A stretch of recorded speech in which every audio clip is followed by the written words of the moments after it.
Hello, thank you for your interest in ZORP Monitors. In this video, I'll give you a quick walkthrough on how the Monitor platform works. Before we do that, a simple refresh on what Monitor does. You can think of it as an always-on assistant, which constantly looks for events in your business data and proactively alerts you if there are any potential problems coming your way. Right now, with that aside, so we'll talk about how do you actually set up monitors, and this shouldn't take more than 5 minutes. It's a very simple process. The first step is to connect to your data. So this is a one-time activity that you need to perform. So wherever your data is stored, you should be able to connect to it, and then you can start setting up alerts on top of those. So to do that, just go to data sources. You will see one default data source that is already connected. So this is created by us. It has some sample e-commerce data like orders, deliveries, etc., which you can use to just try out the platform.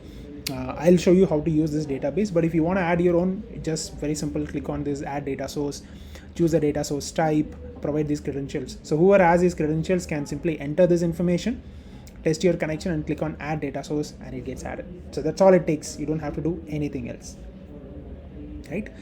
If you want custom integrations for Shopify or any other platform to OAuth, just reach out to us. We're happy to set that up so that you can start using it. Cool. So now that our data source is actually set up, how do you set up a monitor? It's a simple 2-minute process. There are 3 steps to it. First, we connect to the table. The second is we specify the conditions or rules on which we want to monitor. And third is we specify where do we want to get notified on, right? So let's do this step by step. I'm going to choose, I have only one data source. I'm going to choose that. I have deliveries, orders, projects, and payment failures. Let me take something like orders. So I see a sample data of my orders table here. So I can look at like what are the different fields, what kind of data is available, etc. Right? So very straightforward. Now, once I have that information, now I can build my own query. The query, I can use a simple query builder, which is a simple drop-down process. But if you have any advanced use cases and you want to use a SQL query, you have the option to do that also. We're also building an AI assistant. It is not there yet. So you will be able to use AI assistant to directly ask questions in natural language. That's coming up. But for this use case, we'll use a query builder. Just go ahead. I'll filter for whenever payment amount is greater than, let's say, 1,300. Let me see how many results are there. Yeah, so I have only one.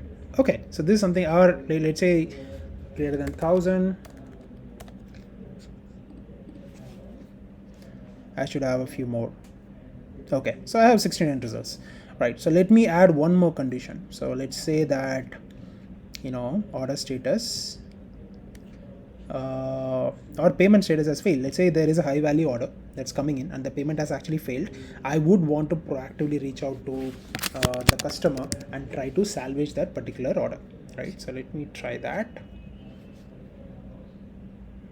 Okay, so there are 3 results. So let's say these results are there, and whenever this event actually happens, I want to get notified, right? So now our rule is basically set up, and you can keep adding multiple rules, multiple conditions, multiple options, etc. All of those things are actually possible.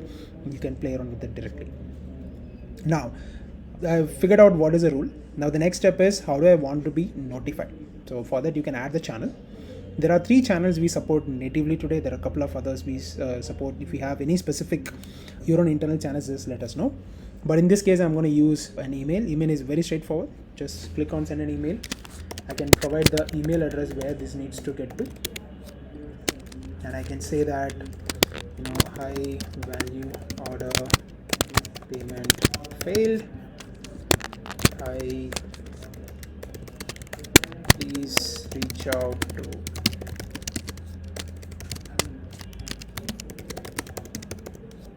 order. I can also say order ID, and I can say payment amount. Yeah, I think this should be enough. Now, if there are multiple results, if there is only one result, we will obviously show the customer name, the order ID, etc., all of those. But if there are multiple results, it is a good habit to kind of attach the whole data as a CSV. so that in your email you will get it as a CSV and you will be able to see all the data there and take actions together. Okay, so that is one. Second is we'll also create a ZORP ticket. So ticket, I can assign it to users within my teams. So right now I have only one user, but when you have multiple users, you have the option to assign it to a specific person. Even here I can provide the details of that particular ticket.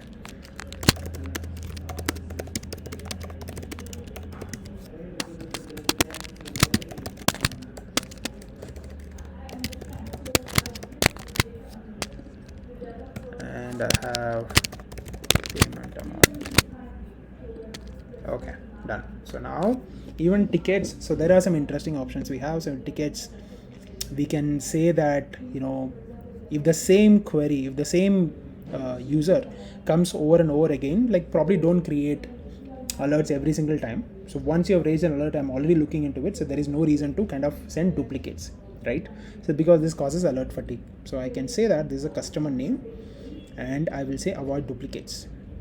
That means if a ticket is open, I'll not create duplicate tickets. There is another option to auto resolve. That means if the customer payment has actually succeeded and is not available, this result is not available in the next run, then automatically close this, like even if I have not taken action, right? So that's also something you can actually do. Now the third thing is obviously send a Slack message. So for this you need to connect your Slack account under settings. Right now I don't have this, so I'm gonna ignore this. And yeah, so my notifications are actually done right now. So the last step is just to name, I have to set how often I want to run this. Let's say I want to run this every 15 minutes. I can set up my time zone. I can provide the monitor name.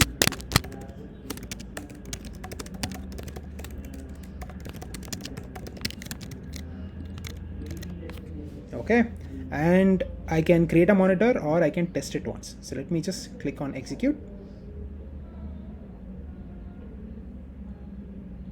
So this would have sent me an email.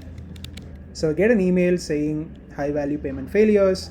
The data is attached as a CSV and all these data points are actually present. So it will run every 15 minutes, and if there are any matching new results, because we've already put a duplicate check, we will get an alert. Okay. All right. The second one is we also will have a ticket getting created. We'll do that, but before that we can create the monitor. So just create a monitor. You see the active list of monitors that you have over here. So you can also see the logs of when all it has actually been executed. I don't think there will be anything in the logs because if we just created it. You can pause a monitor if you don't need it anymore, or if you want to simply test it, you can just click on test. It will run it again and send you the results.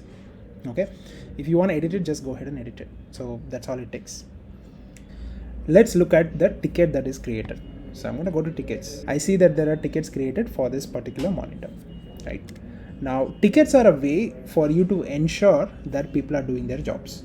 Okay, so you can assign a ticket to a particular person. So in this case, I've assigned it to myself.